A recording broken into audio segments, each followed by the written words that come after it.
দীর্ঘদিন ধরে মালিপাড়া নাথলেন এলাকায় জল নিকাশি ব্যবস্থা না থাকার কারণে নোংরা জলের উপর দিয়েই সাধারণ মানুষকে যাতায়াত করতে হচ্ছে, পাশাপাশি দুর্গন্ধ ছড়াচ্ছে এলাকায়। আমাদের পাড়ার মধ্যে মানে না গ্যাসের লোক আসছে, দুধালা আসছে না, ফুলালা আসছে না। আমরা ঘরে দুর্গন্ধে ঘরে জানলা দরজা খুলতে পারছি না। দিনের পর দিন আমরা অসুস্থ হয়ে পড়ছি। অনেকবার লিখিত হয়েছে, অনেক কিছু ছবি তুলে পাঠানো হয়েছে। আমরা দেখুন এখন কাউন্সিলর কে কি আমরা কিছুই জানতে চাই না। আমাদের আগের অবস্থায় ফিরে পেতে চাই। আমাদের কোনো কিছু উদ্দেশ্য নেই, কাউকে ছোট করার উদ্দেশ্য নেই। আমাদের একটাই উদ্দেশ্য, আমরা যেন সুস্থ স্বাভাবিকভাবে আমরা পাড়ার লোকজন আমরা বাস করতে পারি বাচ্চা কাচ্চা নিয়ে।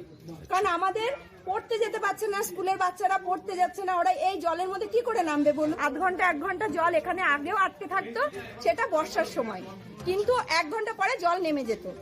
আমরা চাইছি আমাদের কি ভালো ড্রেন খারাপ ড্রেন আমরা কিচ্ছু জানতে চাই না। আমাদের আগে যেরকম যেত জল, সেরকম যেন জল যাওয়ার ব্যবস্থা করে চামেলি সান্নাল।